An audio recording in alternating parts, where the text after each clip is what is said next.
Meeting of the Historic Preservation Commission to order. If you'd all please rise and recite the Pledge of Allegiance. Allegiance to the flag of the United States of America and to the republic for which it stands, one nation, under God, indivisible, with liberty and justice for all.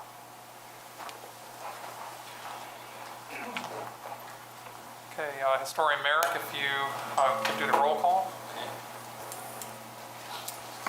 Chairman Chris Brandt, Here.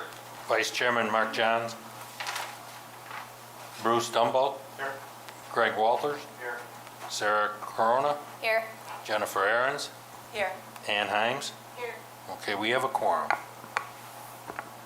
Okay, first item of business as always, I'd like to jump into the meeting minute review from last month. I know that we've had some back and forth with corrections by email earlier. But I'll give my fellow commission members a little bit of time if you have any other additional comments or edits for the minutes.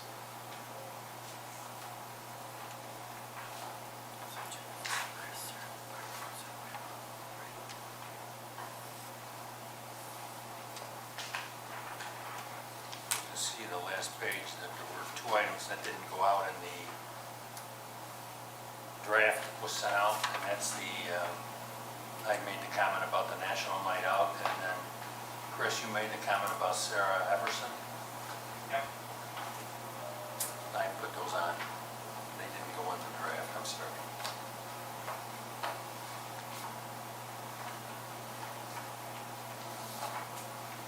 Typo in the road historic last sentence. You want to say rebel or you want to say repeal? I think you want to say that there's an E in there, right? Maybe. Where is it? Oh, Not a big deal, but could have two different meanings there. sure. There was another one I had a question on, that the landmark flags. I couldn't read the notes. Was it compiled by the town and members of the commission, or what was the? It was compiled by Ann and members of the commission. So I mean, Ann took on the charge largely on her own, but with some input from us.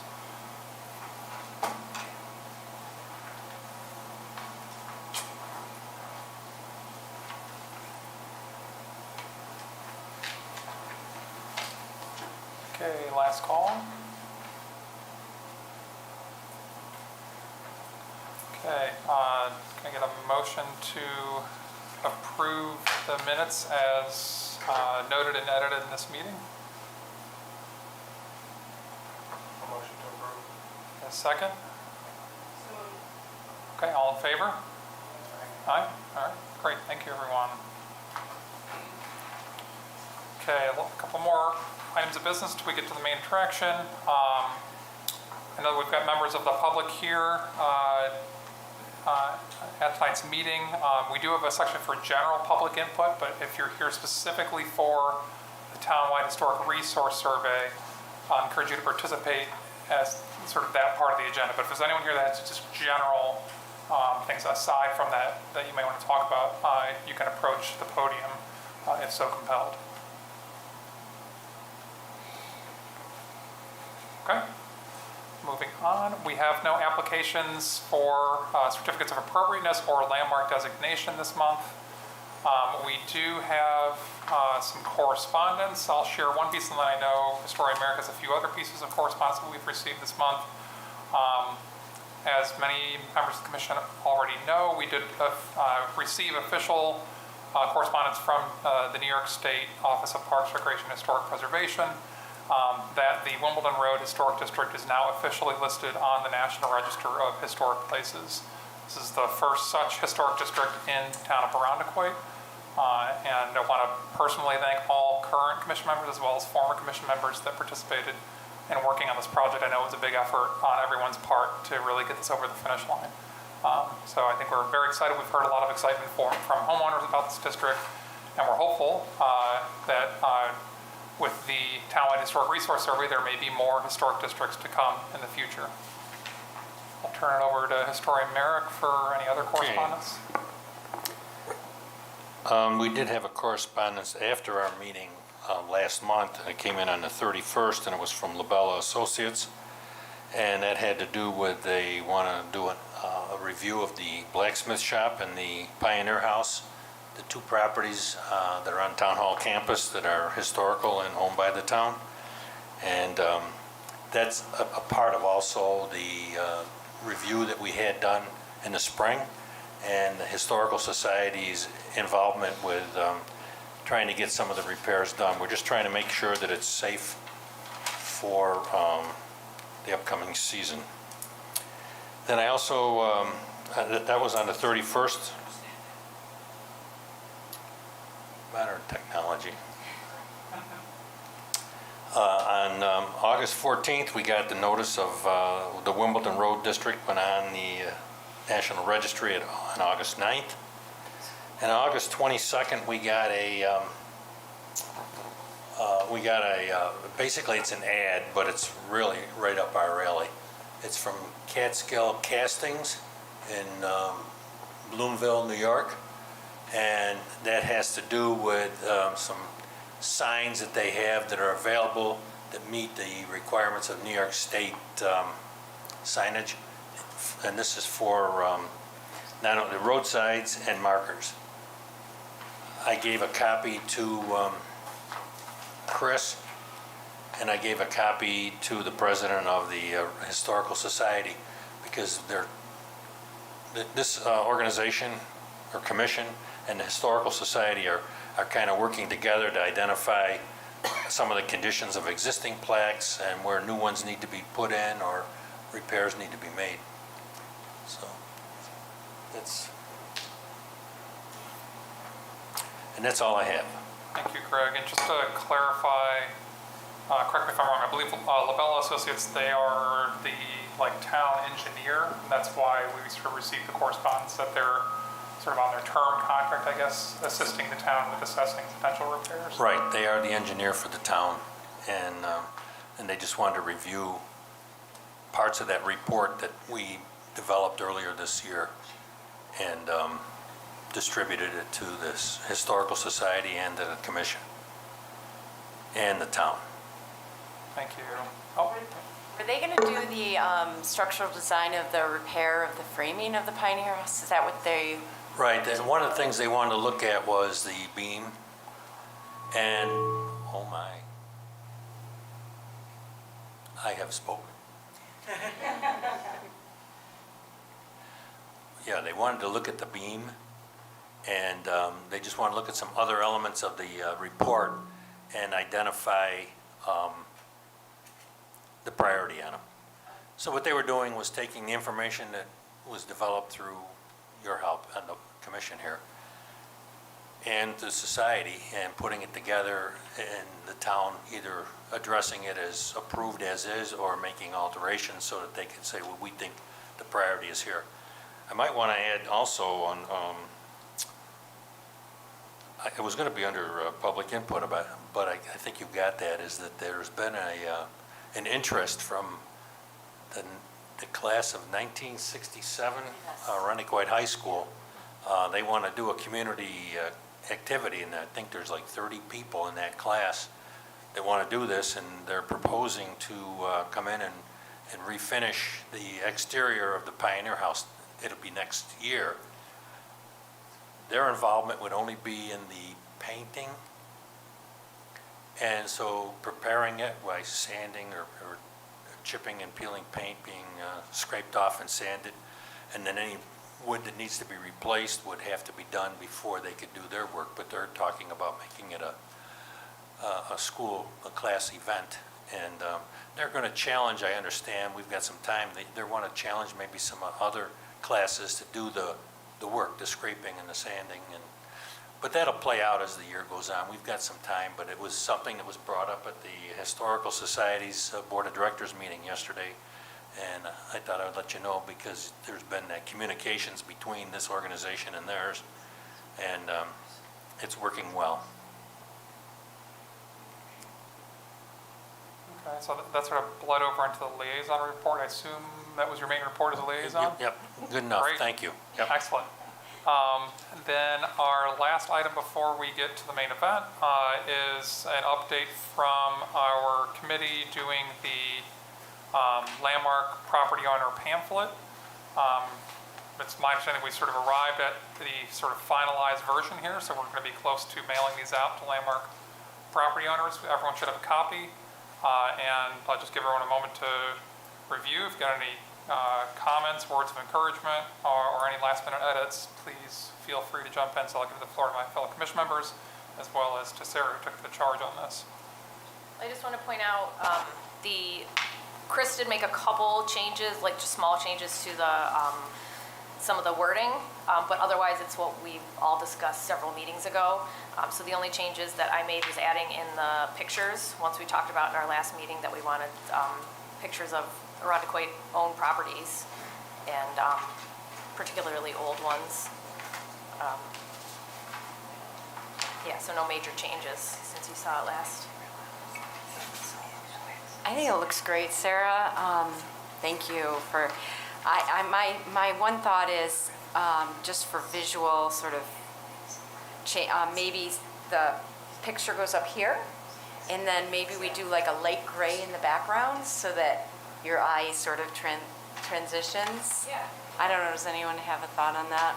I agree too. The picture, I was like, yeah, something's, couldn't put my finger on what it was, and I think. Yes, yeah. Yeah, I agree. I like how it opens and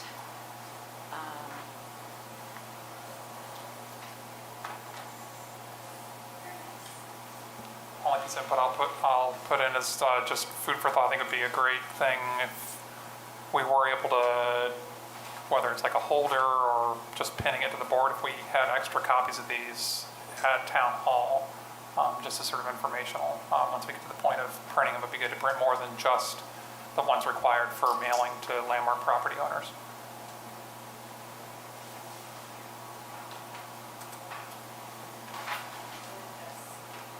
Yeah, that's still on an old postcard. It breaks it in the picture. So I think that helps. That older colors. I don't know if it's just an artifact of this printing, but it seems like the text on the back is a little bit fainter. It's the printing. Hard to, yeah. Yeah, it is. So, I use nothing but quality print. Goodness is. Hopefully, I think we can be assured we won't be printing the finals from the copier that these came out of. Yeah. And I will double check. I mean, the font in general looks light, so I'll just double check that it wasn't like a dark gray versus black. Because I didn't print it out at home either, so it was the first thing I printed. So I'll just double check that, but I'm pretty sure it's black. yeah, I feel like on the inside it's pretty legible, the dark line. Great job, Sarah. Just one very small typo to the commission under the Irondequoit Historic Preservation Commission. That paragraph, like, you're talking about the commission, you want to capitalize that. Right here, like, it's like the last sentence. And Fourth line. reference Oh, the yeah. commission, The I think commission it's is also- should be capitalized. Yeah. That was the only small item that I saw. It was great, though.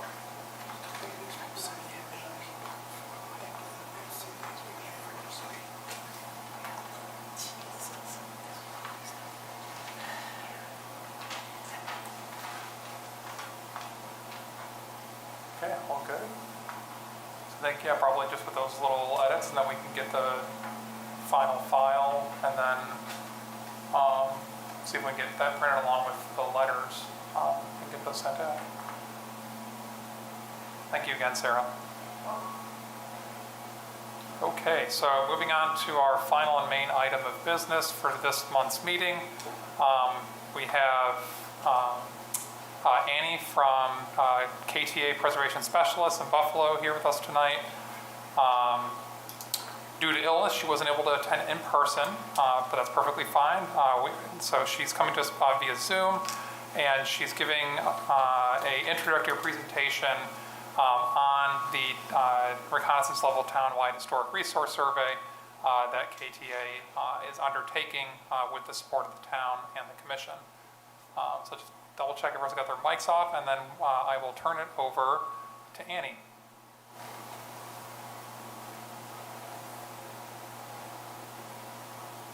All right, thank you so much, Chris, and everyone. Again, sorry I couldn't be there in person, but hopefully I'm a talking head. Everyone can hear right now, correct? Right, great.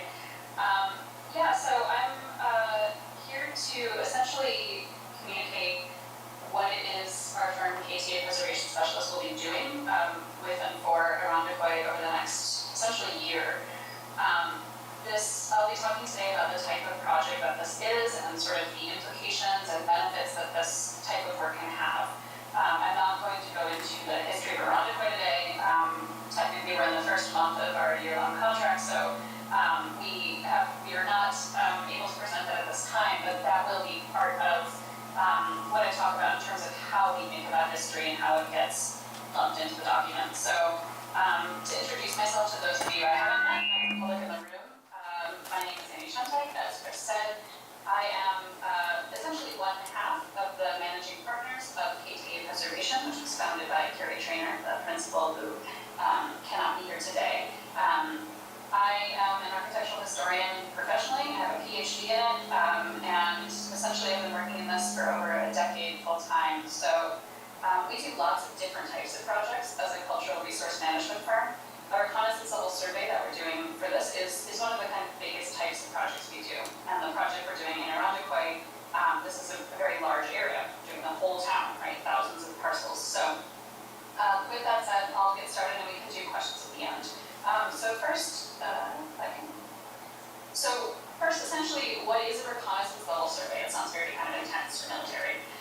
Essentially, it's a preservation planning tool. It's a big, broad sweep first step in a town or a community or municipality's direction towards what might be able to be preserved, valued according to the National Register criteria. So it's a way of helping local governments understand what is existing in their community today, overlapped with the history of their place, as well as understanding how that fits into state and federal understandings of significance, essentially.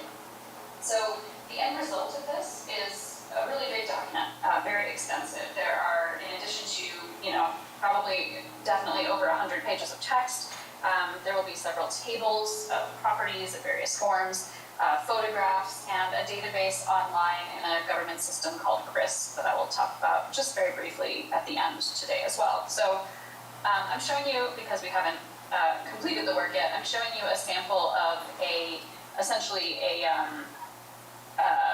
table of contents from a previous project, one that was for the entire community of South Buffalo, which was 10,000 parcels, which is actually smaller than Irondequoit, but very large.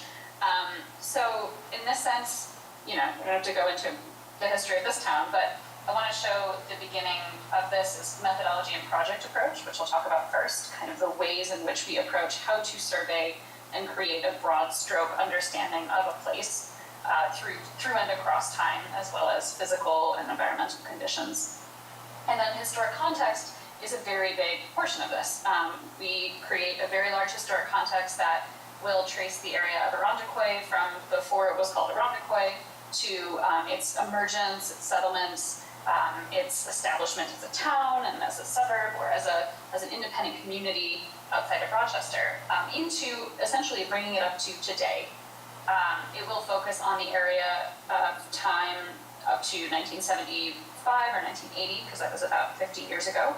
But the whole context will be in kind of one broad stroke. So then we go into architecture. So talking more technically about the different types of styles that have good representations or very large representations. Like for instance, if there are a lot of Tudor Revival styles, we'll talk a lot about what that style is, point out some examples existing in the survey area, as well as talk about what the Tudor Revival style historically represents.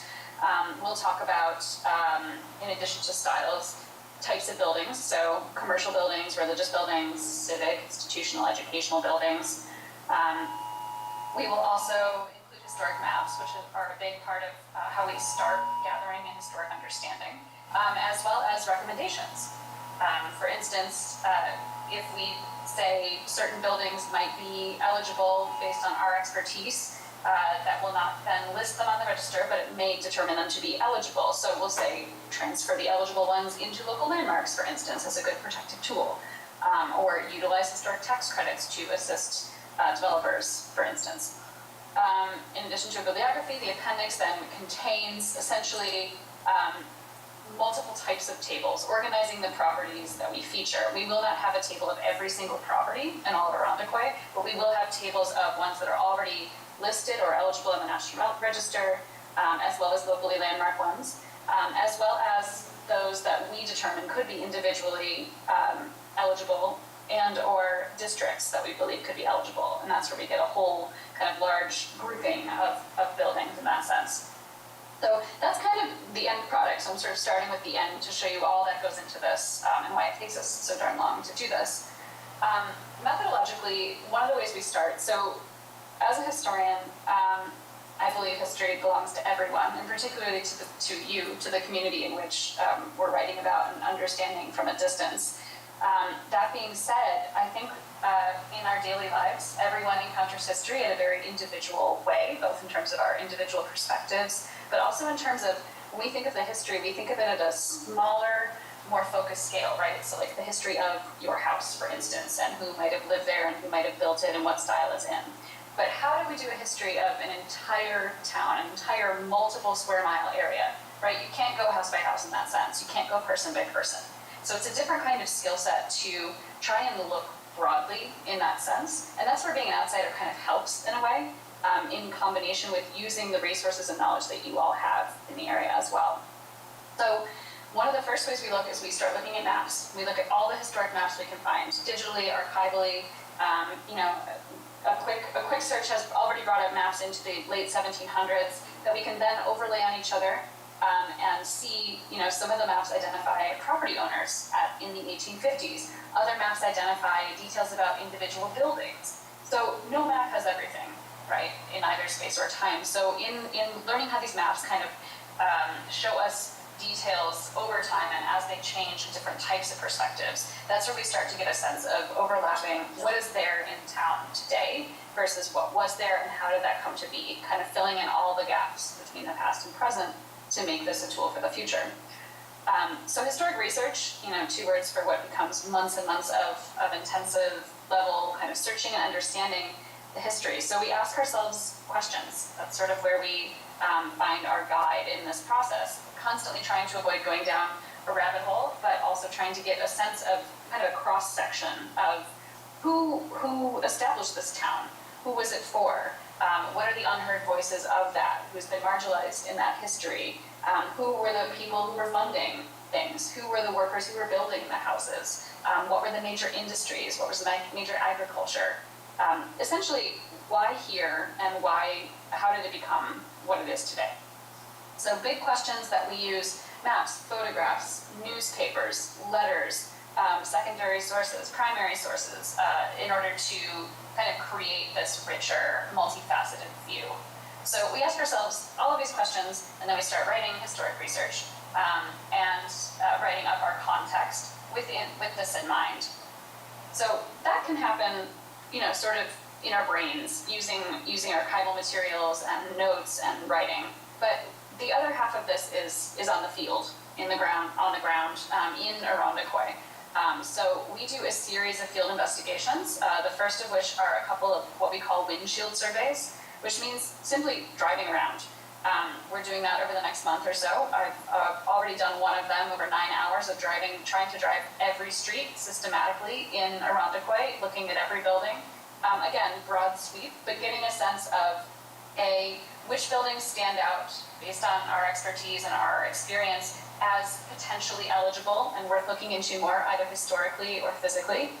Not physically looking into a building inside, but taking a closer look at its exterior conditions. And then B, are there whole neighborhoods that might tell a similar story architecturally based on that physical integrity? Are they all built in the same era and still communicate that today, as in the buildings on the exterior have not changed that much and they're still easily readable as part of a style to an architectural historian who can see, for instance, a Tudor revival and think 1920s, European inclined styles. So we ask ourselves about the big picture first, and we identify areas that are worth kind of looking into more, both historically and in the field. So we come back, do it again. We do pedestrian surveys, we walk around, and that's where you might see us walking around in Irondequoit. We carry business cards, we're never invasive, we never go on anyone's property. We're simply trying to get a sense of what the story is, and in my limited experience of Irondequoit, it's a very beautiful place and a very pleasant place to conduct research so far.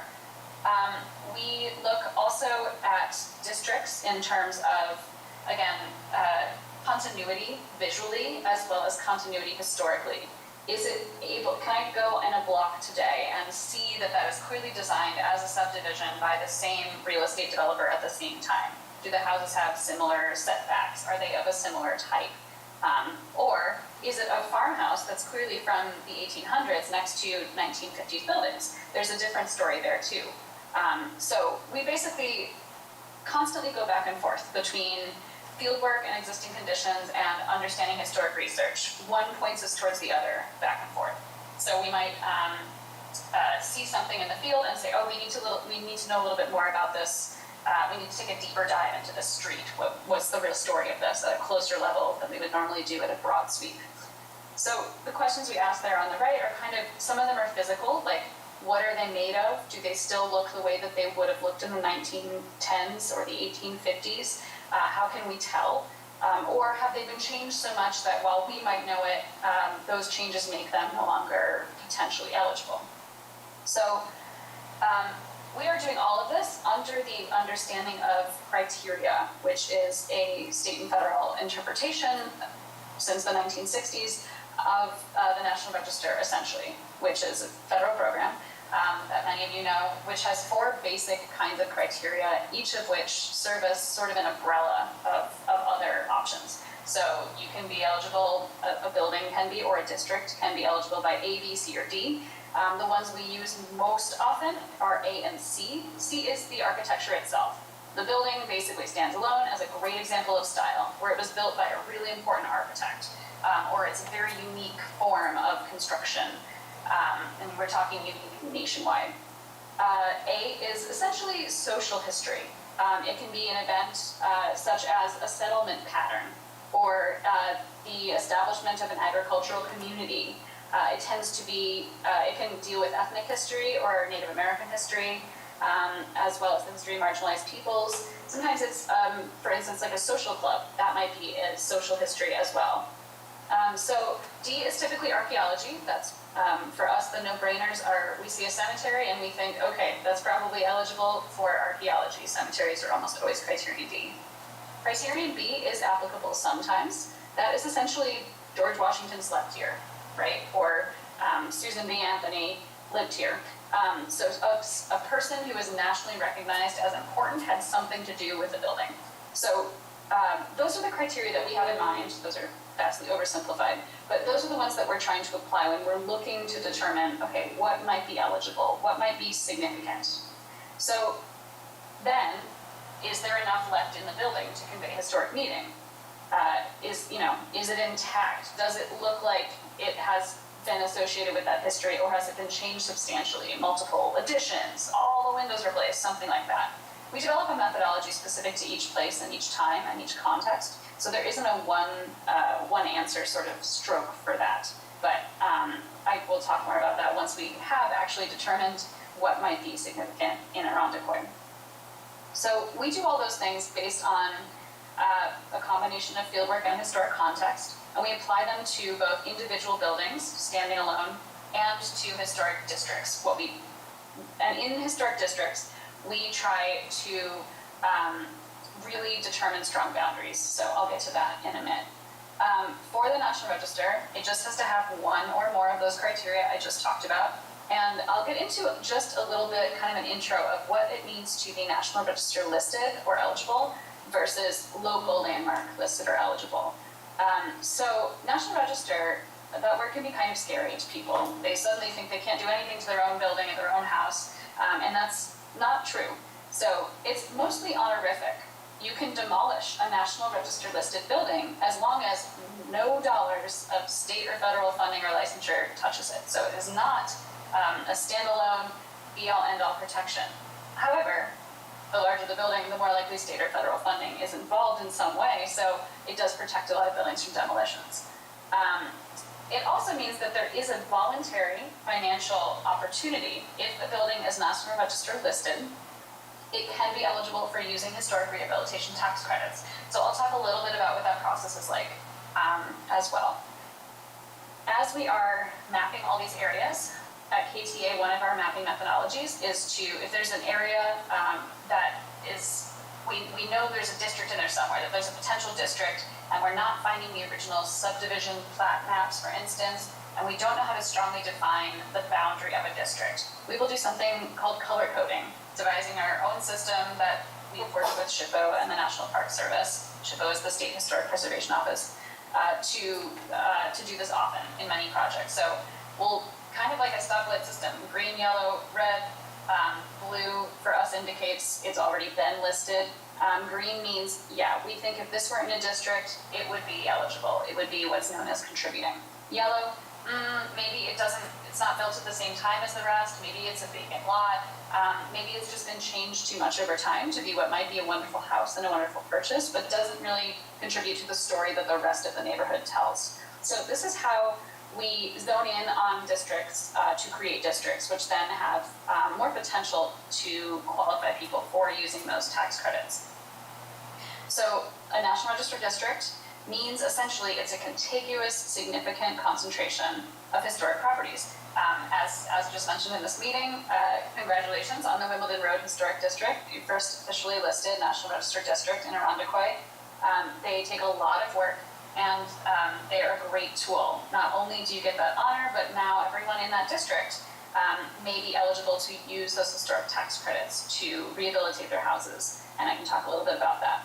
There are several eligible, National Register eligible districts in Irondequoit, including, for instance, the Seneca Park Tract, the Rogers Fruit Farm subdivision. So in that sense, that first step has already been taken, but you do not qualify for rehabilitation tax credits unless you are listed. So we'll get into that. So before I go forward, I often encounter a lot of different understandings of National Register district versus local districts. So, and this is common nationwide. So without getting into the specifics of the Irondequoit Local Preservation Board or Commission specifications, which I don't know offhand, I can tell you that that operates basically under a local municipality, and the National Register District is a federal as well as state essential code, basically. So National Register districts are under the guidance of the Secretary of the Interior or the National Park Service, a federal level organization. Within a district, individual properties could be eligible or contributing. And essentially a comprehensive survey initially defines those boundaries. So what we do in a reconnaissance survey, we are not listing anything in this survey. We will not take anything that's already eligible and listed as separate types of work, as those who've done the Wimbledon Road recently know. We may determine things to be eligible that are not currently eligible. And in that sense, we're sort of giving that first step along with what we essentially create is a small version of a nomination that has a significant statement, a boundary justification, and a description.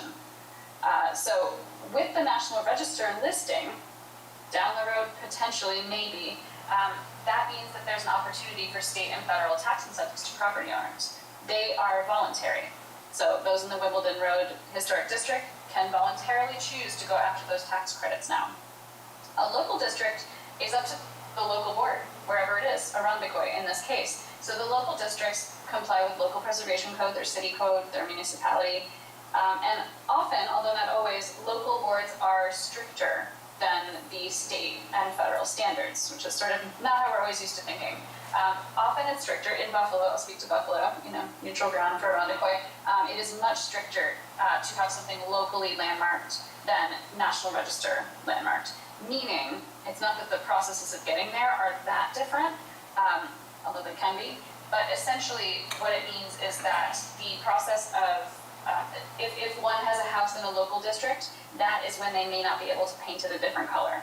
If it's on the National Register, they can paint it whatever color they want, as long as if they want money from the government for doing it correctly, then they have to comply with those standards. I know it can be confusing and kind of redundant in some places, but I'm happy to answer questions about that later. But all that is to say, we are not listing anything at this point. We will recommend some things to be National Register eligible. So, without going too far in the deep end, just to get a sense of historic tax credits and what they are, essentially, if a building is listed on the National Register, whether individually or as part of a district, as a positive incentive, you can voluntarily choose to do the work in a manner that is basically going to maintain the historic character. There's a few qualifications. You have to be in an eligible census tract, which most, if not all, of Irondequoit is. And this is for just the homeowner type. There's a commercial type that's more complicated, but much more credits as well. So owner occupied, and you have to spend at least $5,000. In return, you get 20% of state credits back. So again, we can do a workshop on this later on in terms of the kind of fine-tuned details. Be happy to do that to help out with the newly listed homeowners in the Wimbledon district if need be.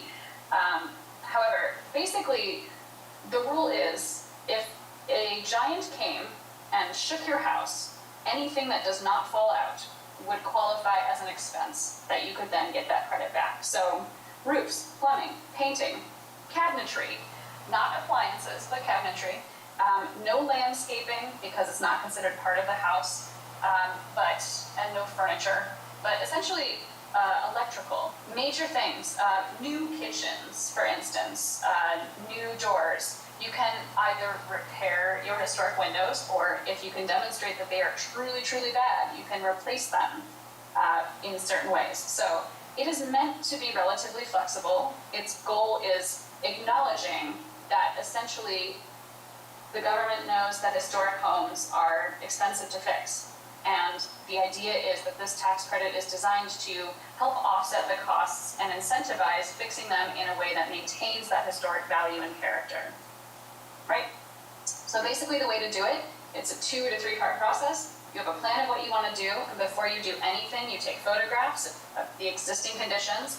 You send them in along with the form stating the existing conditions, like paint is peeling from walls, or a window is missing.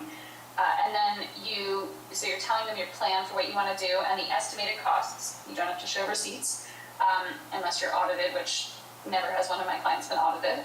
And then you do the work.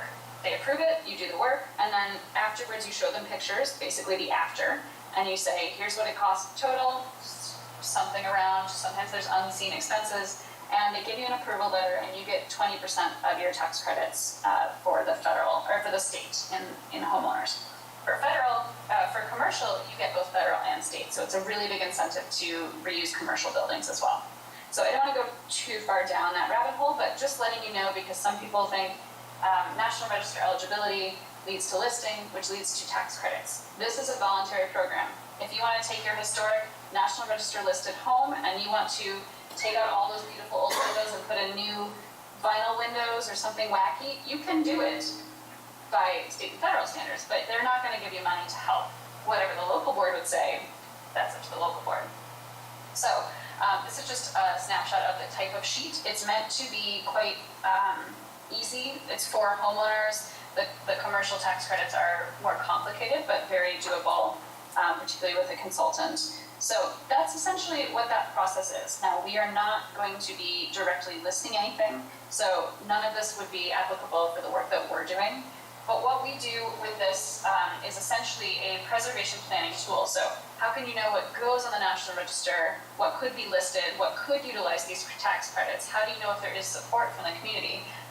Again, if you don't first use these reconnaissance level surveys as a tool to overlap what was there, what's there now, what still tells the story, and where might those protections or incentives be most welcome and needed. So I'll answer any questions. I'm trying to just introduce the nature of the work at this point. I know it can get pretty technical, so let me know if anyone has any questions. Thank you, Annie.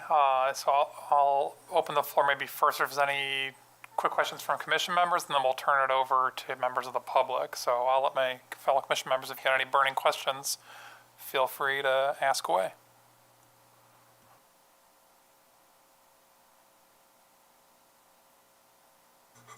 I have one question. Once the document has been completed,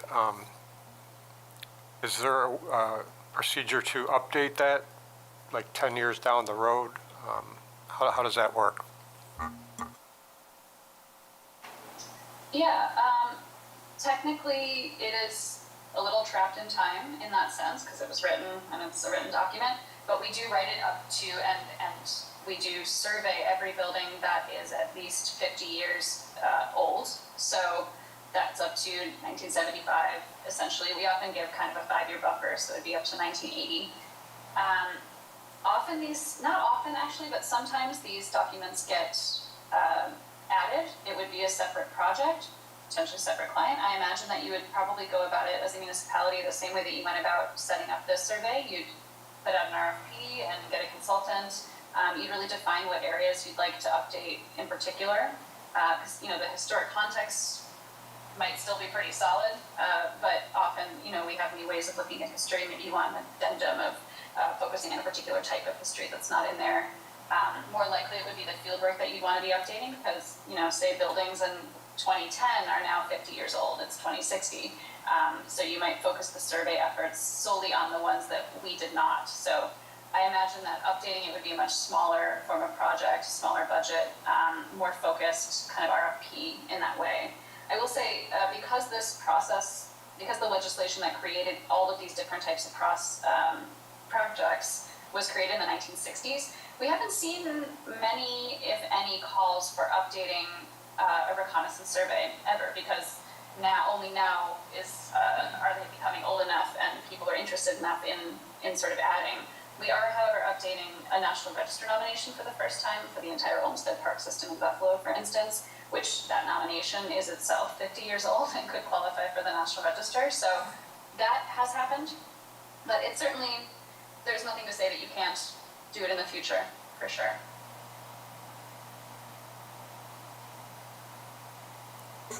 I had a question about the natural environment of Irondequoit. Your thoughts on that and how that plays into this, or is it more neighborhood architecture based? Yeah, we, again, the work and the context has just begun, so I can't speak to the details of it, but having been in Irondequoit a little bit, I can tell that there's a really rich environmental history there and its relationship to water and to the hills and to the bay and the parks as well. We look at everything, everything above ground, essentially. We are not environmental engineers. However, we often end up determining that a park or a park system should be eligible. Sometimes there might be something that is so obvious to a non-environmental engineer, like it's a clear, distinct marshland or something, and that would also be on the table. We are technically cultural resource management consultants, so we are not qualified under 36 CFR 61 to make that determination, but we would highlight that outside of parks, that is, we would highlight that there's kind of a unique forest or an old growth forest or something, or again the kind of wetlands that you appear to have. We would highlight that in the document and probably in our recommendations state that a different kind of specialist should be called in to look at that for its potential eligibility.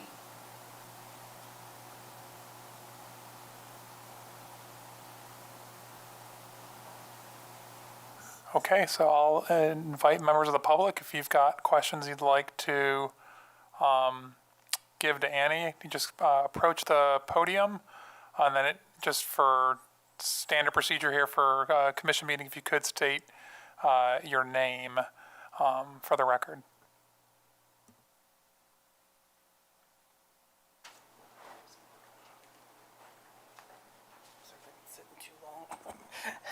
Hi, Deb Murator, 420 Bayview.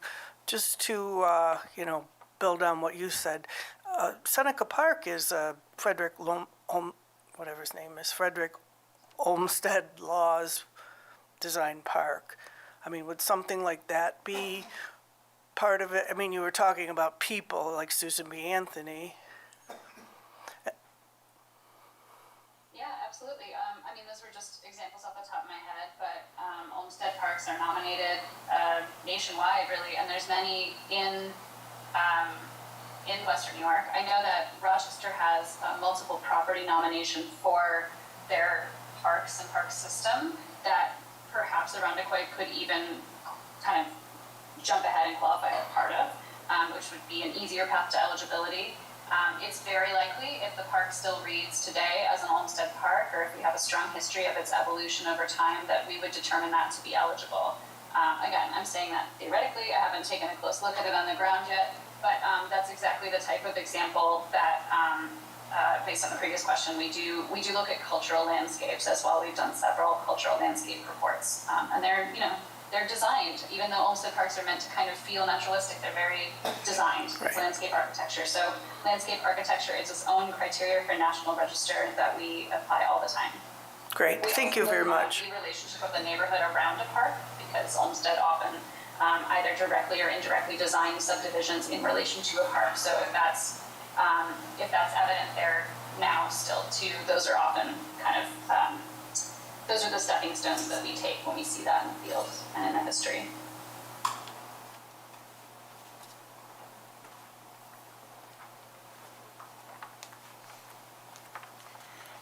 Hi, Annie. My name is Ann Burns. I live at 199 Bellhurst Drive. I just want to congratulate the commission and the town on getting to this point. This resource survey is huge. This is going to be a big stepping point for our town and our wonderful community. And I just had one question. Will you be looking at specific architects and builders of homes in neighborhoods? Do you have that level of detail? Yeah, that's a great question. It really shows the struggle of doing a survey of such a large area. We will not be looking at the architect and builder of every single house. But if we are sensing a district, and I already, even just on a drive-through, I sense that there will be more than one for sure, but we don't know the boundaries of that, or we don't quite know the story yet. We can tell it in the field, but we don't know the history yet. We will certainly be looking up who built it. We look up often real estate developers, and we try and find subdivision maps that give us a clear, okay, these are the streets they designed, this is when, this is how they laid these streets out, this is how they connected sewer and water. And we also find often individual architects and more often actually builders and construction companies that were hired. So we include that. So we won't be doing it at an individual house by house level, but we certainly will be doing that at the level of the district, and or if there is sort of a nationally recognized architect, we will be including that in our context as well. Thank you.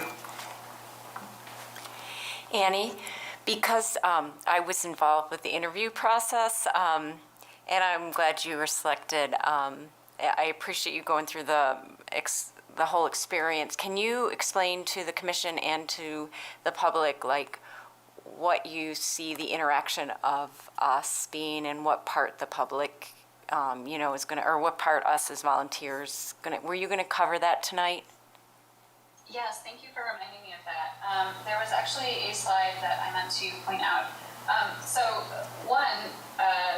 Thank you. We're very excited for this, and to address the previous public comment, it is really incredible for the town of Arundequoit that you have a preservation commission that has been able to pull this together and do this search and kind of assist us with this. So not every town has that, and people who care, and that's, I don't always see it, so it's really wonderful to see and be part of. Two, we have been in contact with the town historian and already received some files. While we try and stay at the broader scope of telling the story of the whole community rather than sort of house by house, we very much welcome public input of a tip, right? I'm not from Arundequoit. I am not an Arundequoit specialist. I will feel like I am after the next year probably, but you all are the ones that know the stories, that have that oral history, that have that knowledge passed down through your families, through to the places that you live. So if there are stories that you are curious about or want to know more, we can't guarantee we can answer every question, but often those questions lead us down different research. So sources or pictures that you want to share, particularly if they involve a built resource or the use of a park, are very welcome to us and can be emailed to us or whatever format would be easiest. We do plan, and we are excited to, this is actually the first major time we've done this for a reconnaissance survey, given the huge scale of this project. We're going to gratefully utilize volunteers from your community who will help us with the actual on-the-ground field work. So once we've completed the windshield survey and pedestrian surveys in the next couple weeks, in mid-September we'll be doing a session in person, hopefully, of ways to photograph buildings and what certain buildings and sort of what the purpose is. So a large part of this that I forgot to discuss is essentially this photo on the bottom left, the screenshot. That is a kind of behind the scenes of the Chris Trekker program. That is a New York State program that essentially serves as this wonderful database behind the scenes that is publicly available, but many don't access it or know to or need to. Essentially, it has a geocoded, there's a dot that appears essentially in a map, and our volunteers and our employees can utilize this program, which will train people in, to take photos in the field that immediately points it to the location that it physically is, to the parcel, to the building, and upload information. A photograph, a couple photographs, often description or material, which is often difficult to tell from a photo, like, is that window glass or is that vinyl? Is that clapboard siding or is it vinyl meant to look like it? So information like that. It's kind of a clunky tool because it's a database that is still only about 5 or 6 years old, but we've found ways to kind of restrict what could be an overwhelming experience and help with volunteers who would be walking around in your own community to take photos. Often when we're walking around in a new community, taking photos of people's houses one by one, it can be uncomfortable for everyone involved, especially if they don't know who we are or what we're doing there, and then we're explaining it a bunch of times. So having volunteers help with that, given the large scale, will be huge. Now, that being said, this database, in addition to the tables we'll create, it will not be of every single property in Irondequoit. It will be only of those that are already listed or eligible, as well as those that we determine to be eligible either individually or part of a district. So we'll be giving our volunteers a list of the buildings that we think we'll need in that database. And it's really when the districts come in that becomes more onerous, right? So you have several blocks where you need an entry for every house within it. So that is where the volunteers become really kind of instrumental in helping this process and creating this database for their own community. Is there anything else I forgot there? Thank you for reminding me of that. Yeah, I think the other clarification Jennifer was mentioning, which Annie knows full well, and then the commission knows as far as the contract with KTA Preservation Specialists is concerned. Annie will be giving another public presentation at the conclusion of the project to review the overall findings and just sort of talk about what we've learned through the project process. So, and hopefully it'll be in person, but we'll have that sort of final last hurrah meeting probably about a year from now.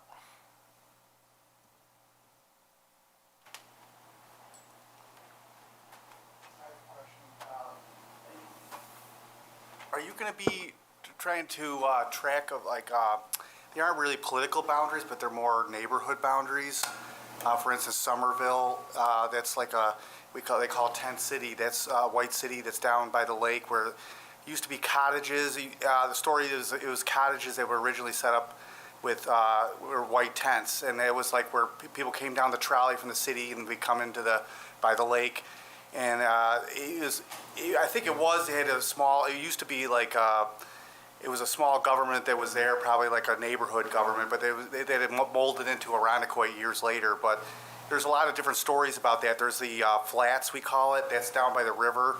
The Cook family, there's the Clem family. There's a lot of old families that had a lot of farms. So there's all these like unofficial names of neighborhoods and stuff, but it's still part of the history of Irondequoit. Are you guys going to kind of track that by talking, interviewing old families? There's a lot of old families that have lived here for multi-generations that could give you pictures, a lot of anecdotal stories and everything. Are you guys going to be, doing some of that with part of your survey?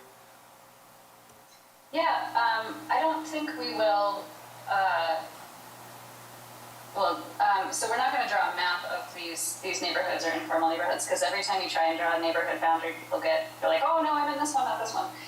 But knowing things like, so those histories will certainly show up. So, White City, Tent City, where it would be most helpful to have input from the community and from the public would be for people to reach out and contact us and send us photos or a map or something that they find would be useful. So for instance, in research, we'll discover the histories of those neighborhoods, but of course that never is the same as an oral history, right? But unfortunately, given the size and scale of this project, we can't conduct sort of open interviews at this time.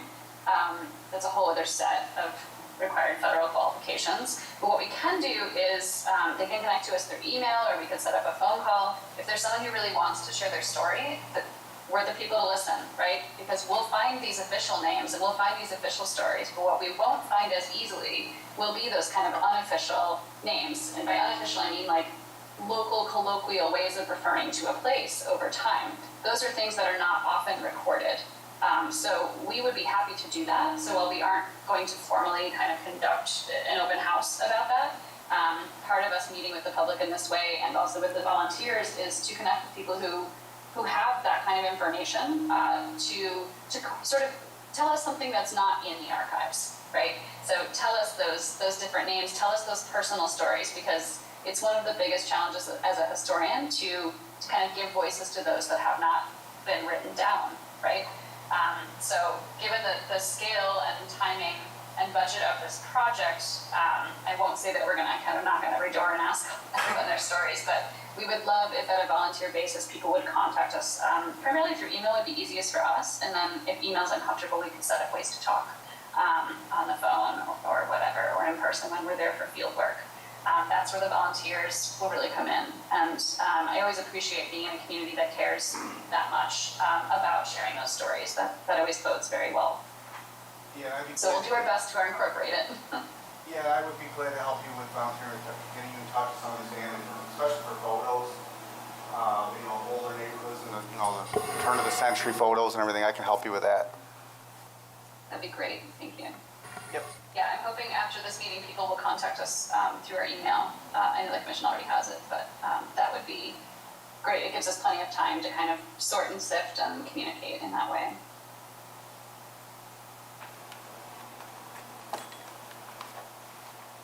Hello, my name is Doug Campbell. This is not a question, more just a comment.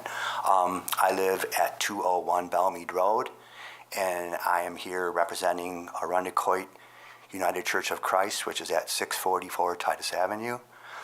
We currently have a identification, a state and national of historic site, and we've had it for a number of years. Matter of fact, the placard is so old you can barely read it. The paint's peeling off of it.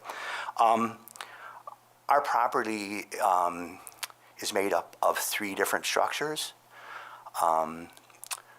Our church was built in 1926, but I think is probably one of the more unique features of our property is the oldest building was,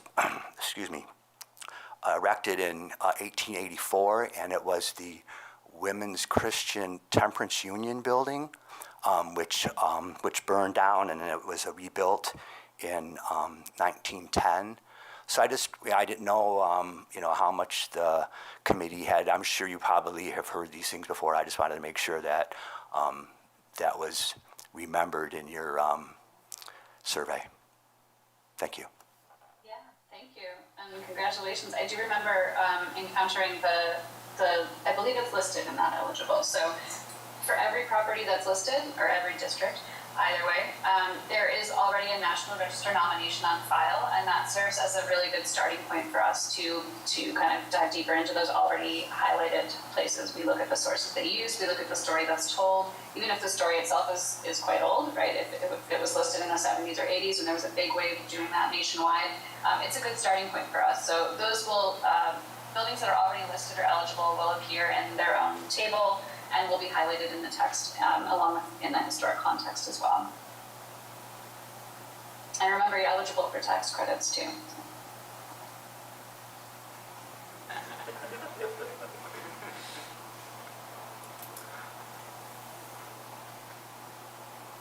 Any other members of the public want to come on up? Don't be shy.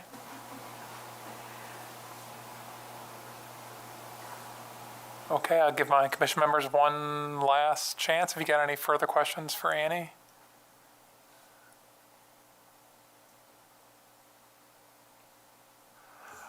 Okay, so I guess if you have any final thoughts, Annie, to share, I want to thank you so much for your time with us tonight. And I know that we're all very excited here at the commission. I think a lot of members of the public are also excited about the forthcoming project.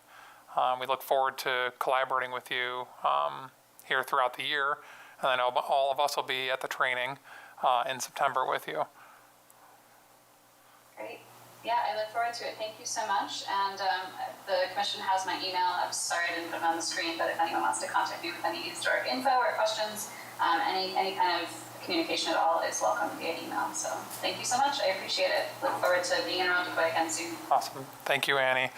And so just for the folks here, as well as those watching via streaming, if you do want to provide any information regarding historic properties, features, the history of Irondequoit, please contact the town historian, and he can forward that to us, and we can put you in direct communication with KTA preservation specialists.